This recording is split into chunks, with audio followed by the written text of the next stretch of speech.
Abençoemos aqueles que se preocupam conosco, que nos amam, que nos atendem às necessidades. Valorizemos o amigo que nos socorre, que se interessa por nós, que nos escreve, que nos telefona, para saber como estamos indo. A amizade é uma dádiva de Deus, presente no coração daqueles que cruzam o nosso caminho. Mais tarde, haveremos de sentir falta daqueles que não nos deixam experimentar a dor da solidão.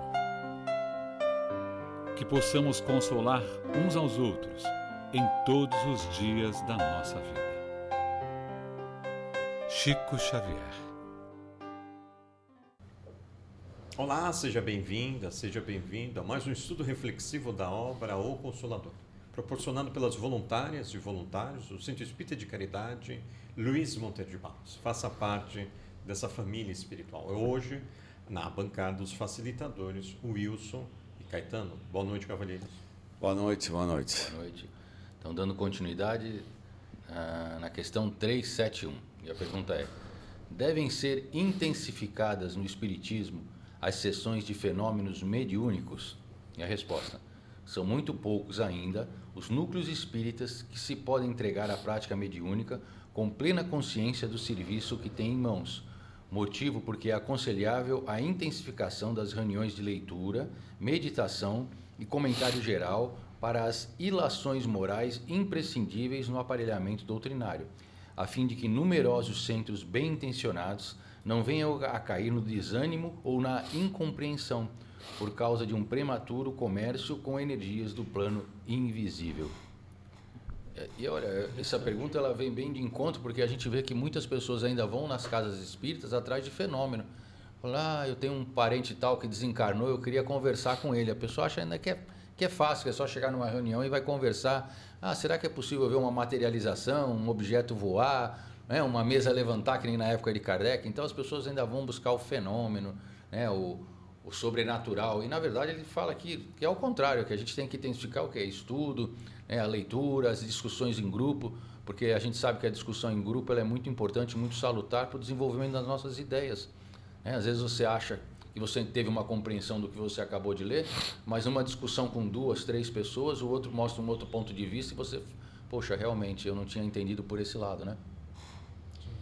Eu vejo assim, a prioridade é você conhecer, saber, né? Então você vai estudar para você conhecer sobre o tal fenômeno, né? Não adianta eu querer ir atrás do fenômeno sem saber conhecer.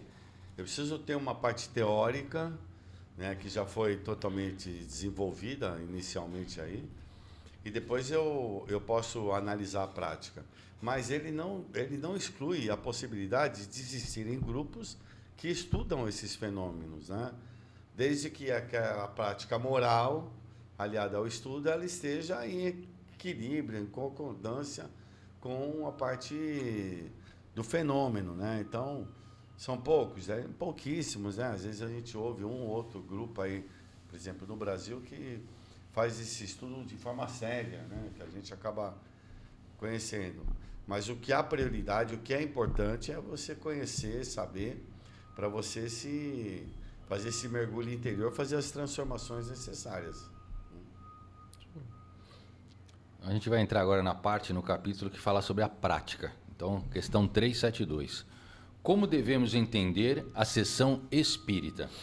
E a resposta: a sessão espírita deveria ser, em toda parte, uma cópia fiel do cenáculo fraterno, simples e humilde do Tiberíades, onde o Evangelho do Senhor fosse refletido em espírito e verdade, sem qualquer convenção do mundo, de modo que, entrelaçados todos os pensamentos na mesma finalidade amorosa e sincera, pudesse a Assembleia constituir aquela reunião de 2 ou mais corações, em nome do Cristo, onde o esforço dos discípulos será sempre santificado pela presença do seu amor.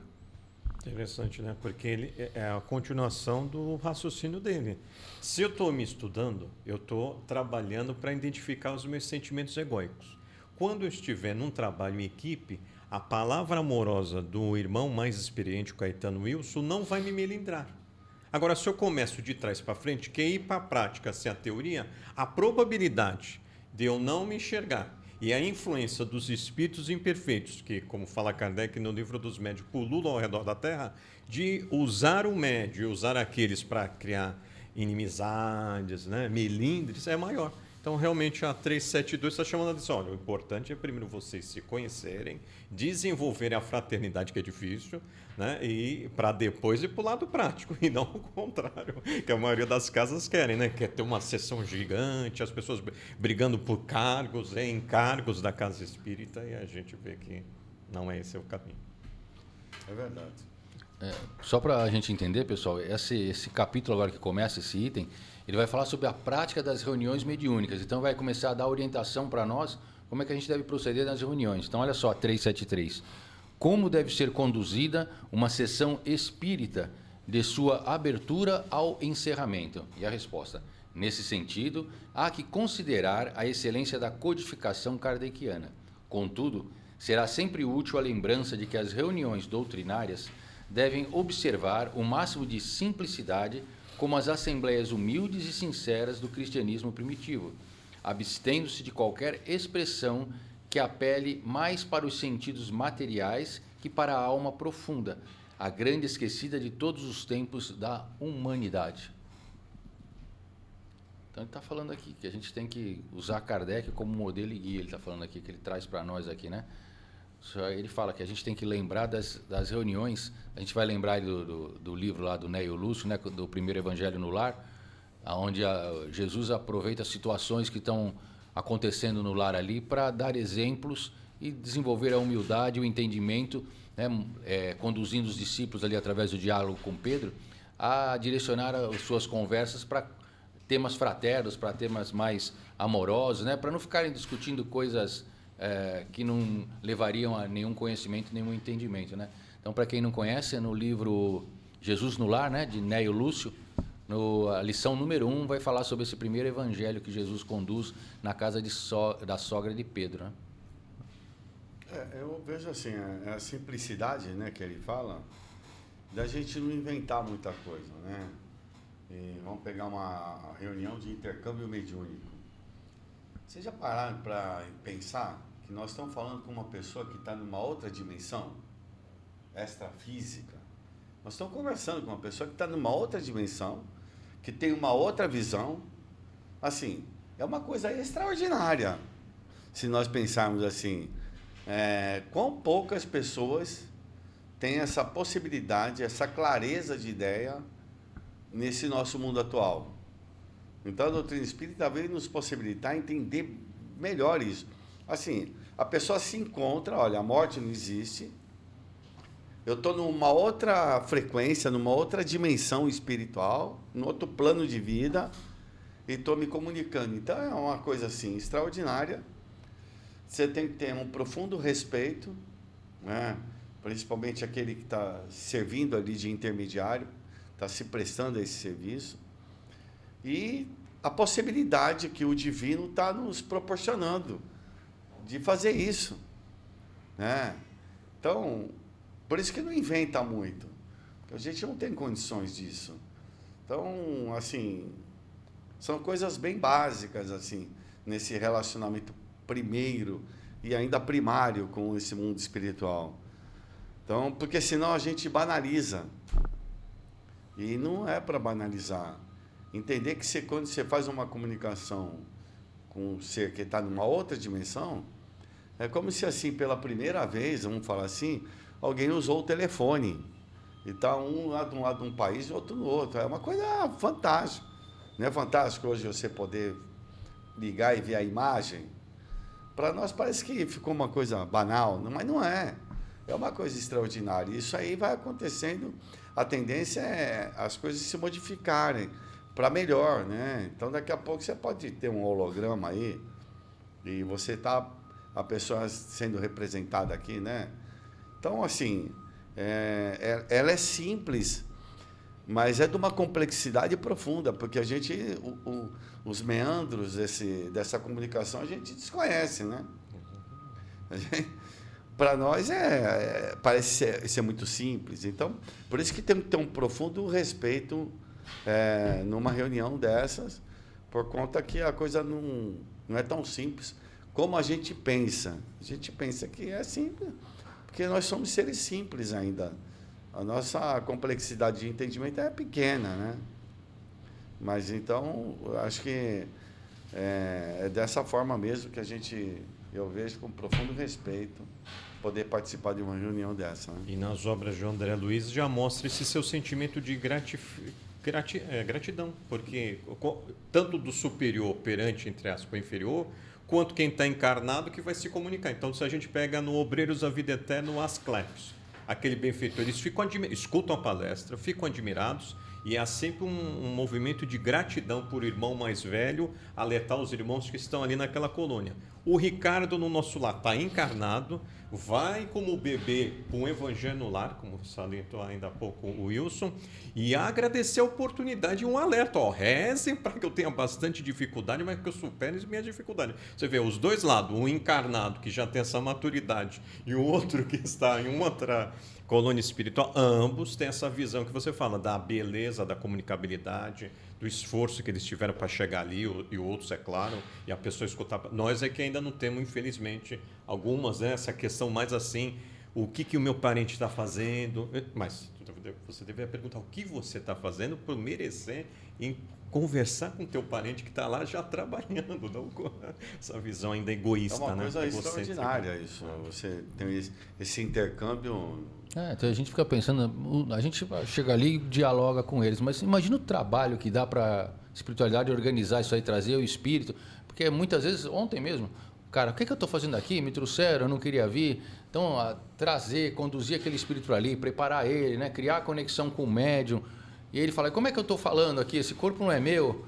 Como é que eu não estou entendendo nada? Né? Toda o amparei, a gente chega ali só fica batendo papo e a gente, às vezes deslumbrado, às vezes a gente está conversando, às vezes acontece comigo. Tu está conversando, mas tu se pega com pensamento em outro lugar. E eu fico falando, caramba, os caras estão, né, vendo meu pensamento aqui que eu não estou prestando atenção. Fica até chato para nós. Por isso que é uma coisa ímpar. Ímpar, tem que aproveitar. Porque assim, quantas pessoas têm essa clareza? E o Espiritismo dá essa possibilidade de você ter essa clareza. E a clareza vai te forçar uma gratidão, porque é que a gente está conversando com os outros, mas imagine você estar conversando com seu pai. Por isso que aí é diferente, né? Aí tem um fator emocional, que às vezes você nem consegue conversar, porque a emoção é tão grande. Eu já me recordo de um espírito uma vez, um evento que aconteceu comigo, e ele veio pedir perdão, mas a coisa era tão forte, que eu senti a expansão perispiritual em mim. Eu cresci, eu fiquei um gigante ali. Mas eu vi porque foi o fator emocional que me levou a essa expansão. Então, deve haver uma relação íntima. O outro acabou fazendo isso por conta de uma vingança, entre aspas. Não imaginava que podia ter uma consequência grave. Então, assim, por isso que eu me pego muito nas reuniões o fator emocional. Porque o fator emocional, ele declara a verdade. Né? Tem pessoas que são mais frias? Sim. Mas geralmente o fator emocional ali, onde a pessoa ela demonstra isso, tem uma autenticidade, para mim, maior. Né? Então vamos lá, vamos continuar aqui na 374. Nas sessões, os dirigentes e os médiuns têm uma tarefa definida e diferente entre si? Resposta. Nas reuniões doutrinárias, o papel do orientador e do instrumento mediúnico devem estar sempre identificados na mesma expressão de fraternidade e de amor, acima de tudo. Mas existem características a assinalar para que os serviços espirituais produzam os mais elevados efeitos, salientando-se que os dirigentes das sessões devem ser o raciocínio e a lógica, enquanto um médium deve representar a fonte de água pura do sentimento. É por isso que nas reuniões onde os orientadores não cogitam da lógica e onde os médiuns não possuem fé e desprendimento, a boa tarefa é impossível, porque a confusão natural estará estabelecida na esterilidade no campo dos corações. Olha, fantástico, né? A didática dele, o esclarecedor com a visão racional, que é uma doutrina fé raciocinada, e a fé vem por parte do médium, né? Esse equilíbrio, né? Então, um não invade o espaço do outro, né? E aí o que eu falo, mano, não gera confusão, porque o trabalho todo é organizado por eles, a gente tem que atrapalhar o mínimo possível os encarnados. A gente tem que usar aquele ditado dos mineiros, quem atrapalha pouco já auxilia muito. Esse é bom. Sabe que ontem aconteceu uma situação inusitada, interessante? Eu fiz um atendimento com uma médium e eu era um espírito que não queria estar ali, e ele falava que a gente era súdito dele, que a gente tinha que se ajoelhar perante a ele, que ele tem o trono dele, que tiraram ele do trono sem consentimento, estava bravo. Só que eu não entendia, a gente foi lá conduzindo, mas eu não entendia realmente se ele foi um rei, o que era. E fiquei. Então, quando ele acabou, ele adormeceu, um espírito pediu licença para dar um esclarecimento logo na sequência. E ele me esclareceu que, na verdade, esse espírito, quando estava encarnado, ele viveu numa época medieval e ele queria ser rei. Então, ele convivia com o rei da época e ele fez de tudo para tomar o rei daquele trono. Tomar o trono daquele rei, perdoe. Só que ele não conseguiu. Então, ele desencarnou porque ele foi descoberto, então assassinaram ele. Então, quando ele desencarna, ele plasmou aquele desejo dele de ser rei, um trono para ele nas trevas, porque ele era um cara que agiu de uma forma equivocada.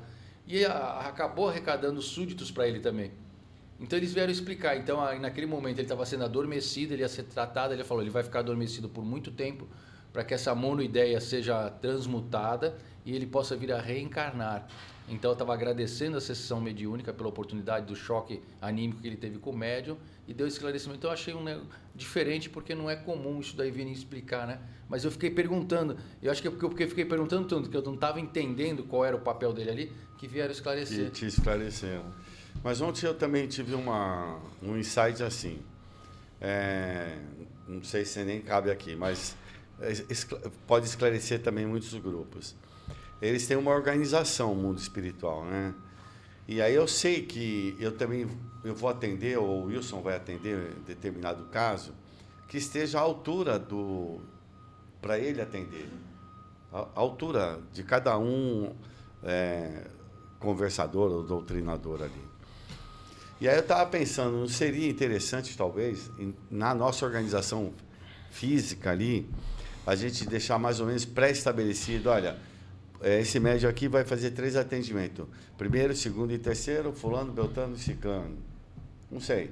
Eu estou só pensando por conta ontem eu veio esse site aí. Entendi. De deixar mais ou menos pré-estabelecido. Por quê? Porque, às vezes, você está estabelecido lá que, olha, fulano, eu já me senti várias vezes intuído para ir atender determinado caso. Mas, às vezes, a gente está distraído, não sei o quê. É uma forma, talvez, de organizar. Não sei se compete isso. A gente pode colocar na nossa reunião para também ajudar. Olha, fulano, então o Wilson vai atender. Esse caso aqui está mais direcionado para o Wilson atender. Eu não sei. Fica aqui só para reflexão. Né? Para reflexão. Vamos lá. Questão 375. Os agrupamentos espíritas podem ser organizados sem a contribuição dos médiuns? E a resposta: nas reuniões doutrinárias, os médiuns são úteis, mas não indispensáveis, porque somos obrigados a ponderar que todos os homens são médiuns, ainda mesmo sem tarefa definida. Nesse particular, podendo cada qual sentir e interpretar no plano intuitivo a palavra amorosa e sábia de seus guias espirituais no imo da consciência. Interessante. Todo estudo, então, sério, se a gente cria lá pontualidade, assiduidade, como propõe o livro dos médiuns, a presença dos nossos anjos de guardiões é garantida. Então, Emmanuel, a sua maneira está chamando a atenção.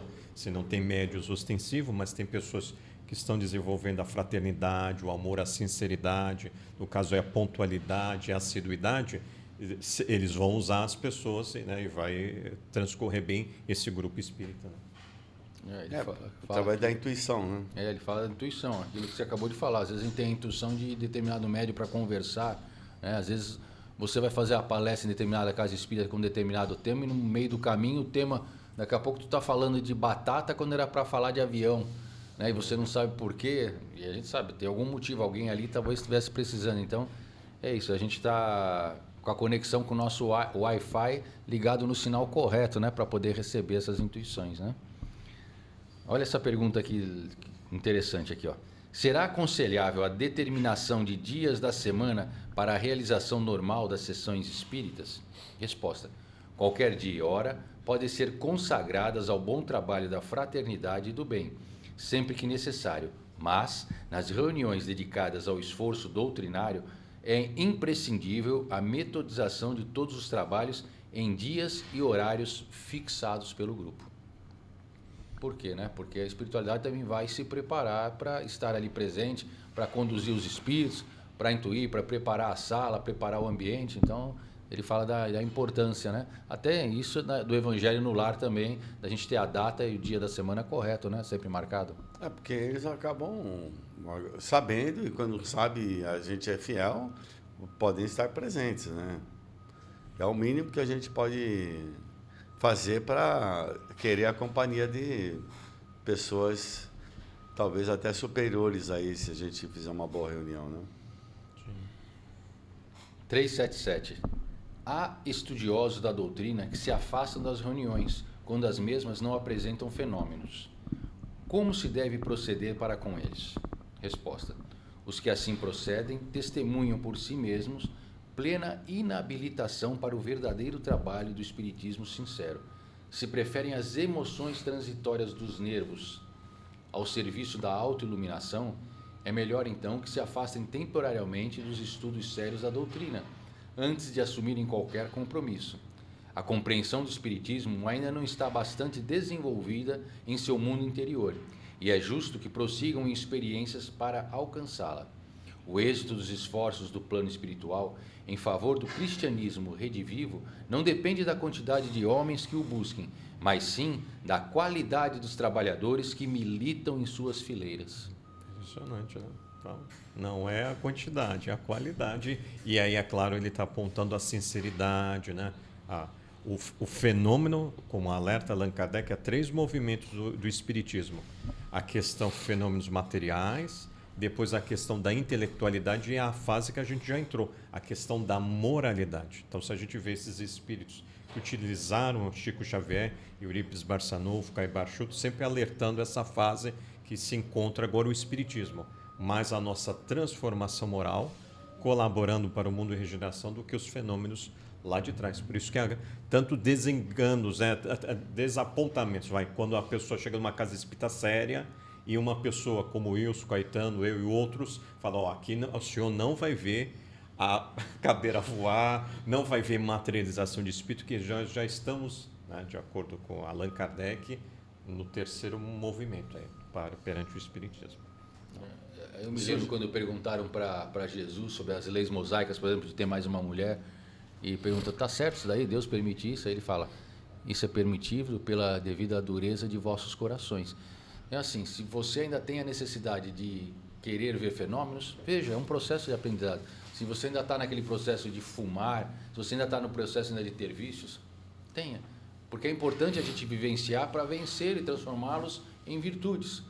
Cada um tem o seu tempo, não é ninguém nasceu pronto. Então, como fala dentro da doutrina espírita, nós somos criados simples e ignorantes e estamos evoluindo do átomo ao arcanjo, em diferentes níveis de evolução, uns mais adiantados, outros um pouco mais atrasados, não seria o termo, numa condição um pouco mais lá atrás, mas todos nós vamos aprender. Então, se ainda é necessário o fenômeno para alguns, procura um lugar onde tenha, mas ele fala que sempre vai dar ênfase ao estudo, né, ao aprendizado. É isso aí. Questão 378. Por que motivo a doutrinação e a evangelização nas reuniões espíritas beneficiam igualmente os desencarnados, se a estes seria mais justo o aproveitamento das lições recebidas diretamente do plano espiritual? Então, essa é uma pergunta que a gente sempre se faz, né? Para que o plano espiritual precisa da gente, né? Eles não poderiam direto cuidar dos caras lá? Vamos ver a resposta.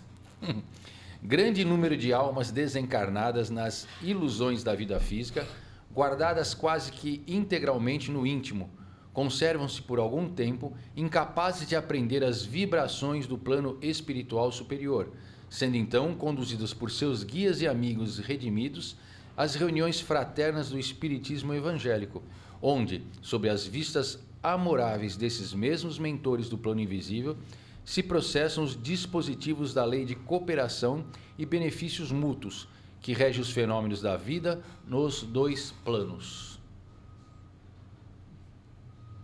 E aí? Ele está falando aqui da importância. Ele fala, os espíritos desencarnam e muitos ainda não têm essa percepção. Eles falam, eu estou falando aí com o meu parente, não sei o quê, passa por mim, atravessa por mim. Na verdade, ele tem a consciência que desencarnou, mas às vezes não quer aceitar, porque o dogma da vida dele foi que morreu, acabou tudo. Morreu, outro vai para o céu ou vai para o inferno. Em determinado momento, a igreja falou, você pode ir para o purgatório, para um julgamento. Eu conversei uma vez com um espírito que falou, eu estou queimando no inferno, estou aqui no fogo. Tá doendo. Ele gritava, tá doendo, tá doendo. Eu falei, você não quer sair daí? Ele falou, não posso, porque eu fui condenado no purgatório a ficar e a gente sabe que é eterno aqui, não tenho como sair. Eu falei, não, mas tem como sair. E ele não tinha, falou que não, porque ele tinha essa monoideia trazida da religião a qual ele abraçava enquanto encarnado. Então ele fala, então é bom às vezes vir, né? A gente sabe que o espírito é importante, aquele choque anímico no médium, às vezes para reconstruir alguma coisa, para dar uma clareada nele, mas para ele ter o contato novamente, talvez ele com o encarnado, e a gente sabe, o aprendizado não é só dele, como o Caetano falou que era a resposta, às vezes é alguma coisa que eu vivencio e trago dentro de mim também, e naquele diálogo eu vou ter que orientar o cara naquele vício que eu arrasto comigo há muito tempo também. Como aconselhar um cara numa situação que eu arrasto dentro de mim também? Então a espiritualidade é danada. Fala assim, eu vou pegar ali o Wilson e o Caetano que apronta naquilo ali e vou trazer um cara igual. Ele vai ter que se virar. Para mim, a reunião de desobsessão, ela foi feita para a gente. Por quê? Eu vejo a preocupação dos espíritos em nos ajudar. Então, a maioria dos casos, assim, que eu acredito que aconteça, lógico, uma boa parte aí é para esclarecer, para isso. Mas tem muito a ver com a gente, com a nossa cultura, o nosso comportamento, a nossa conduta. Então, a pessoa precisa ter olhos para ver, porque às vezes a gente está achando que está só ajudando o outro. Você ainda não abriu não ampliou o teu horizonte de enxergar o que está acontecendo. Normalmente você está aconselhando alguém, é como se esse conselho fosse para você. Não, porque às vezes tem a parte de esclarecimento, morreu, não morreu, e a situação que se encontra, mas também tem a parte moral, né? Dos vícios, ou então a vingança, e às vezes muita coisa nós já passamos isso lá atrás. Então eu vejo assim, tem uma preocupação muito grande em nos auxiliar. Porque senão eles poderiam fazer isso lá. É lógico que esses espíritos também estão muito presos a essa faixa aí que nós vivenciamos. Isso vai ajudar muito eles a entenderem melhor, né? Então, o esclarecimento, clarear a mente é a melhor coisa, né? Deles e a nossa sendo... Também não adianta eu também falar coisas que não faz parte da minha vida, né? Eu falsear. A hipocrisia. Aí é complicado. Senão essa espiritualidade, eu já vi tomando invertido ali ao vivo. E é chato, né?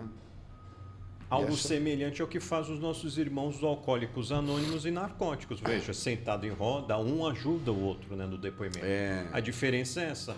Alguém que estava dando depoimento, eu só não estou enxergando, claro, às vezes sou médium vidente, mas o testemunho dele está servindo como eu que estou passando por aquela mesma dificuldade, só que no âmbito moral. Por isso que o homem ajudando o próprio homem, meio como a homeopatia, né? Os semelhantes se ajudando, né? Você vê que bonito. Quando a pessoa tem esse olhar, ele não vai, de maneira nenhuma, julgar o outro, né? Não vai tomar a invertida, né? Porque ele vai amorosamente essa ajudar. Aí, para mim, são as melhores terapias. Porque o cara se submete, ele vai se humilhar. Ele vai falar, ele aceitou, eu sou isso mesmo.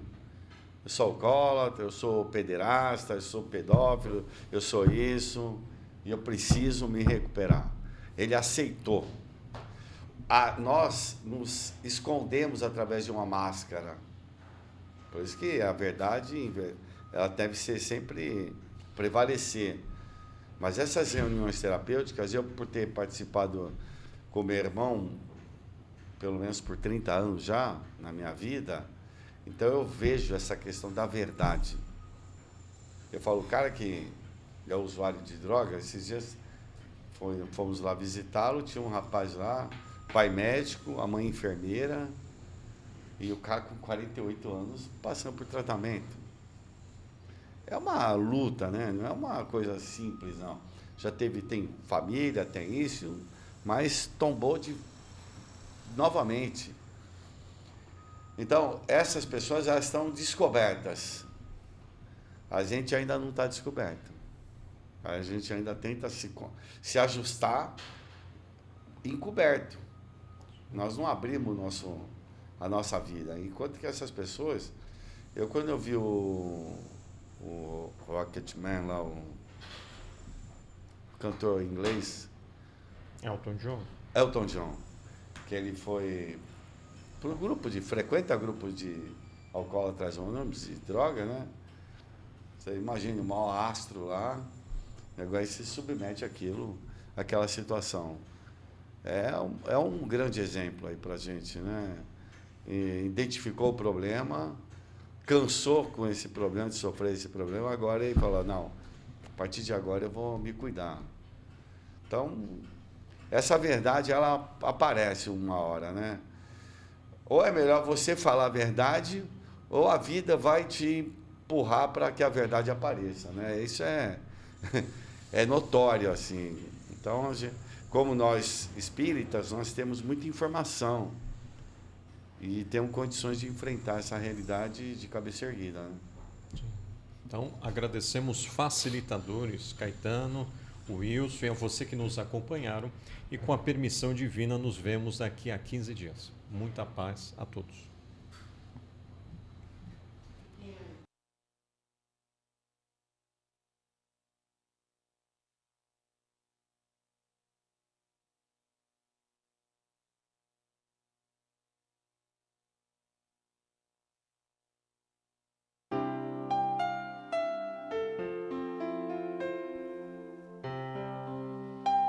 Abençoemos aqueles que se preocupam conosco, que nos amam, que nos atendem às necessidades. Valorizemos o amigo que nos socorre, que se interessa por nós, que nos escreve, que nos telefona, para saber como estamos indo. A amizade é uma dádiva de Deus, presente no coração daqueles que cruzam o nosso caminho. Mais tarde, haveremos de sentir falta daqueles que não nos deixam experimentar a dor da solidão. Que possamos consolar uns aos outros em todos os dias da nossa vida. Chico Xavier.